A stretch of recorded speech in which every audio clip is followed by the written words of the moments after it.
जो हमारी विधाओं में हम डायरी की बात कर रहे हैं, पहले डायरी लेखन, डायरी क्यों लिखी जाती है, कैसे लिखी जाती है, ये सब बातें हम करेंगे। क्लियर है? तो आज का विषय हमारा है क्या? डायरी लेखन। ध्यान रखें, डायरी क्यों लिखी जाती है। हम जो कुछ सुनते हैं, हम चाहते हैं हमारी भी कोई सुने, क्योंकि अगर हमारे अंदर चीजें जुड़ती रहेंगी तो और हमें उसका अभिव्यक्ति का अवसर नहीं मिलेगा तो समस्याएं पैदा होंगी। इसलिए लोग अपनी बात को रखना चाहते हैं। जैसे मैं आपको सिर्फ सुना रहा हूं, आपकी सुन नहीं पा रहा हूं, चैट नहीं देख पा रहा हूं, आपसे बात नहीं कर पा रहा हूं, तो क्या हो रहा है? इससे आपको बेचैनी हो रही होगी, स्वाभाविक है, क्योंकि वन साइडेड जो है उसमें आप तक बात पहुंच रही है और आप तक मेरी बात नहीं पहुंच रही। इसलिए आपको अभिव्यक्ति के लिए हमने व्हाट्सएप ग्रुप बना दिया है, फोन भी नंबर दे रखा है डायरेक्ट कि आप जो हैं जुड़े और उस कक्षा में जो कुछ पढ़ाया गया उससे संबंधित सारी जानकारियां वहां पर आप बात कर लें। ठीक है? तो नंबर आपके पास, सबके पास उपलब्ध है। यही नंबर मेरा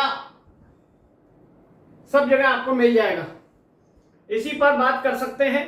क्लास के दौरान बात नहीं होती है, इसीलिए स्विच ऑफ रहेगा, म्यूट पे रहेगा या और कारण से रहेगा। ठीक है? वैसे आप कभी भी इस नंबर पर फोन कर सकते हैं, ये भी छूट दे रखी है, व्हाट्सएप पर बातचीत के अलावा।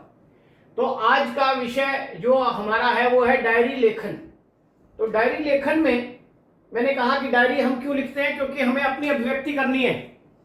तो अभिव्यक्ति करने के लिए तो हम डायरेक्ट किसी से बात कर सकते हैं, लेकिन हर आदमी के पास अपनी अभिव्यक्ति का एक आलंबन नहीं है।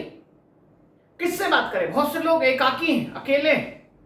गांव में जाइए तो गांव में लोग क्या करते हैं? गांव में लोग पेड़ों से चिपट कर रोते हैं, हंसते हैं, बातें करते हैं। ये उनका एक हिस्सा है।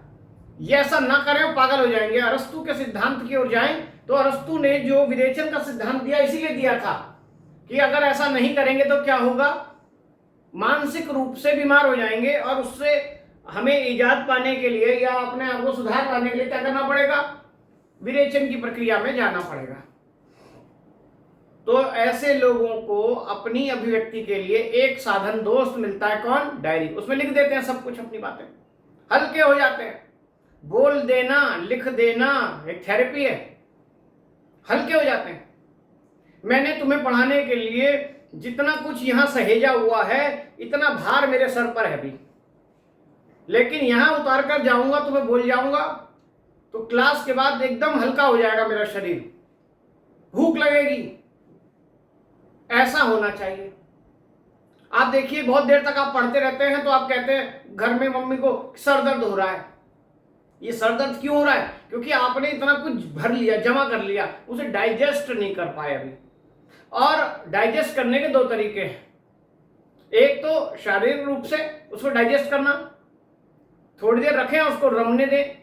इसलिए थोड़ी देर पढ़ने के बाद, 1 घंटे के बाद आप घूम घाम कर आइए, 10-15 मिनट आप डाइजेस्ट करके आएंगे। लेकिन उससे भी अच्छा तरीका यह है, खाली डाइजेशन से उससे काम नहीं चलेगा, उसकी अभिव्यक्ति भी जरूरी है।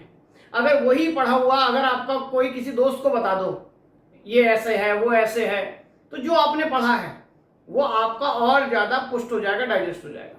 ठीक है? लेकिन हम ये सोचते हैं मैंने जो पढ़ लिया मैं दूसरे को क्यों बताऊं, लेकिन ये उसका भ्रम है। अगर आप अपना पढ़ा हुआ दूसरे को बताते हैं तो आप अपना भला कर रहे हैं। उसको एक बार बताने में इतना नहीं समझ आएगा, लेकिन आप उसे बता रहे हैं, आपका पुनरावृत्ति हो रही है, आपका लाभ होगा। इसीलिए कहा गया ज्ञान बांटने से बढ़ता है। मैं अपने लालच से पढ़ा रहा हूं आपको। मेरे पास जो कुछ है अगर मैं इसको डिस्कस न करूं तो क्या होगा? छू हो जाएगा ज्ञान। 5 साल पहले मैंने ग्रामर पढ़ानी स्टार्ट की थी।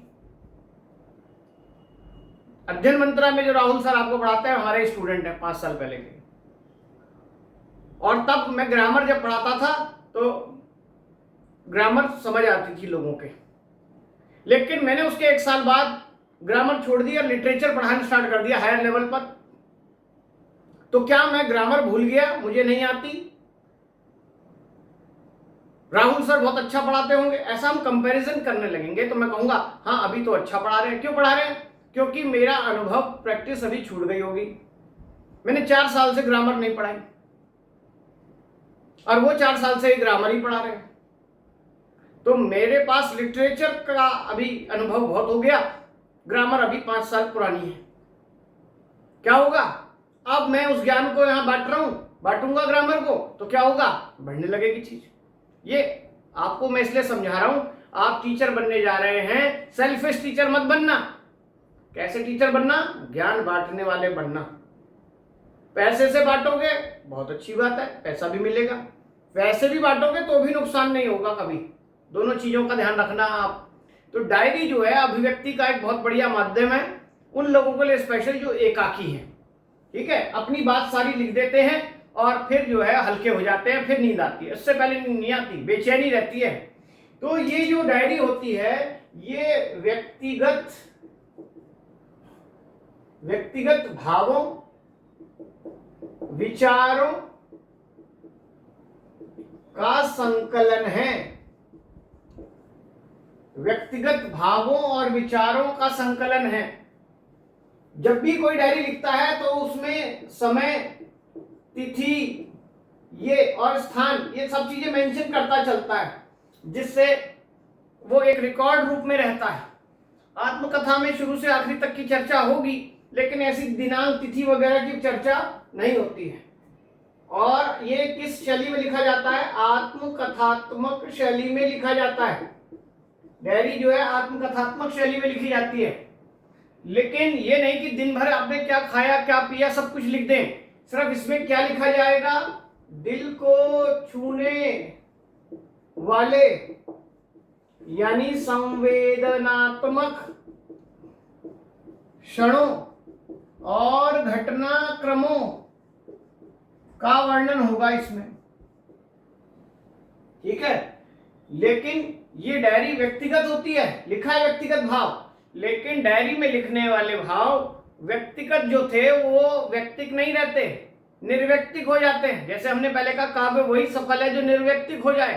निराला के समय पढ़ा हमने टी.एस. इलियट के समय पढ़ा निर्व्यक्तिकता का सिद्धांत, अज्ञे के समय पढ़ा।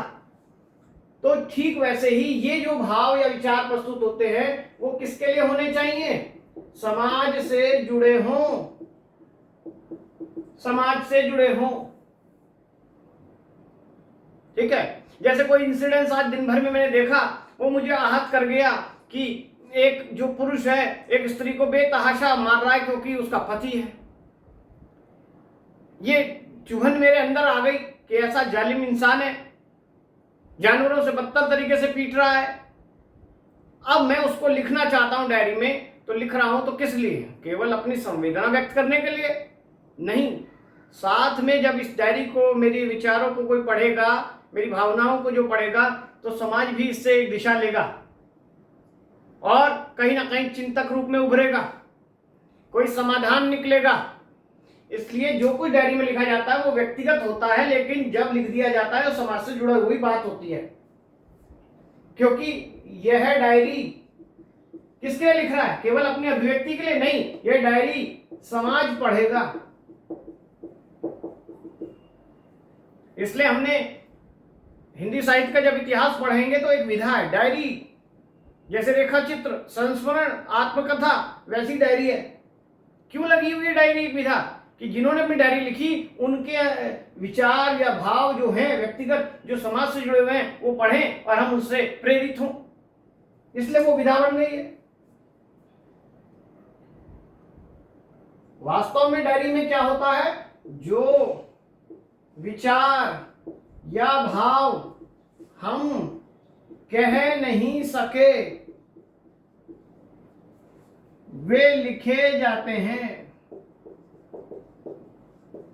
कई बार ऐसा भी होता है कि हमारे पास अभिव्यक्ति का एक आलंबन होता है, हम जिसके सामने अपनी बात रख सकते हैं, लेकिन कई बार हम उस आलंबन को वो बात नहीं बता सकते, वो अभिव्यक्ति नहीं दे सकते, तो हमारे पास तब भी डायरी ये काम करती है। देखिए, जैसे आप की कोई खास बात है जो आप अपने माँ बाप से भी शेयर नहीं करते। कई बार बच्चे, उनकी लगता है कि मेरी निजी बात है, माँ बाप हैं सुनने के लिए लेकिन नहीं बात करते, तो या तो वो अपने दोस्तों से बात करेंगे, क्योंकि दोस्त ऐसा होता है जो सब कुछ सुन लेता है। लेकिन कई बार दोस्त भी नहीं होते हैं, तब वो क्या करते हैं, बच्चे अपनी डायरी बना लेते हैं, उसमें लिखते रहते हैं अपनी पर्सनल बातें, जिससे जो हम किसी से नहीं कह सकते। इसलिए आपने देखा है अखबारों में जो घटनाएं आती हैं विभिन्न प्रकार की, कभी किसी का मर्डर हो गया, कभी किसी ने सुसाइड कर लिया, तो जब पुलिस बहुत सारी चीजें खंगालती है तो डायरी एक बहुत बड़ा अहम सबूत बनती है, क्योंकि उसमें जो कुछ कहा गया होगा उससे बहुत सी चीजें खुलती हैं, गुत्थियां सुलझती हैं। इसलिए डायरी की एक इंपॉर्टेंस है कि जो कुछ नहीं कहा गया, नहीं कहा जा सका, उसे डायरी में लिख दिया जाता है। एक प्रकार की ये क्या है, आत्मकथा है। तो डायरी एक प्रकार की क्या है, आत्मकथा है। जैसे आपने पढ़ा एक साहित्यिक की डायरी, किसकी है, मुक्तिबोध की है। एक साहित्यिक की डायरी मुक्तिबोध। अब आप देखिए, मुक्तिबोध ने अपनी डायरी लिखी, और आप मुक्तिबोध के जीवन के संबंध में जानते हैं कि मुक्तिबोध समाज की विसंगति को देखकर बड़े आहत थे। संवेदनशील, गहन, तीव्र इंद्रिय संवेदन के कवि माने जा रहे हैं। किससे व्यक्त करें, नहीं कर पा रहे, डायरी में लिख डाली सारी बातें, जितनी उनके अंदर विस्फोटक सामग्री थी सब उतार दी इसके अंदर। लेकिन ये मुक्तिबोध की केवल व्यक्तिगत डायरी नहीं है। देखिए, नाम दिया है साहित्यिक की डायरी, यानी एक साहित्य से जुड़े हुए किसी व्यक्ति की क्या संवेदनाएं हैं वो यहां व्यक्त हैं। कैसे उसे आहत होती है चीजें, कैसे वो रचना के बारे में सोचता है, कैसे वो भाषा के बारे में सोचता है, कैसे वो समाज के बारे में, सब कुछ चर्चा इसमें है। एक साहित्यिक की डायरी। तो डायरी केवल व्यक्तिगत नहीं होती है, ये बताना चाहा है कि वो उसका साहित्य से भी संबंध होता है, उसका निर्व्यक्तिकता से भी संबंध होता है समाज के कारण। ठीक है, ये अगर हम यूं कहें तो डायरी एक प्रकार से अंतरंग साक्षात्कार है। अंतरंग साक्षात्कार, अंतरंग मतलब इंटरनली, अपने आप से बात करना।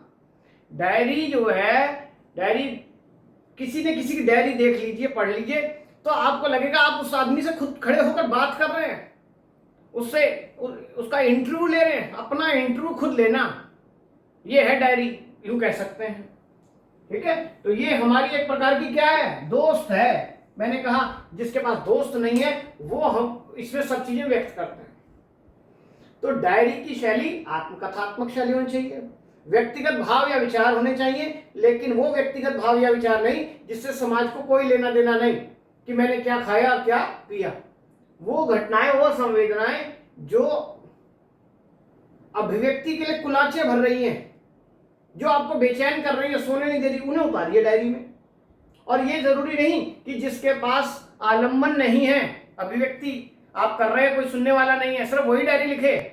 कोई भी लिख सकता है, कोई भी लिख सकता है, लेकिन अधिकतर लोगों के पास इतना समय, इतना धैर्य नहीं है, क्योंकि डायरी एकांत में रात में लिखेगा कोई आदमी जाकर दिन भर में। तो वो दोस्त आजकल बन रखे हैं, मोबाइल कम्युनिकेशन बहुत है, तुरंत फोन लगाएंगे, मैसेज डालेंगे, आज ये हो गया, आज वो हो गया, आज ये देखा। तो डायरी का प्रचलन कम हो गया अचानक से मीडिया आने के कारण। आप देखते हैं लोग अपना बड़ा बड़ा लेख लिख देते हैं, छाप देते हैं, फेसबुक पे डाल देते हैं, ट्विटर पे डाल देते हैं अपनी अभिव्यक्ति के लिए।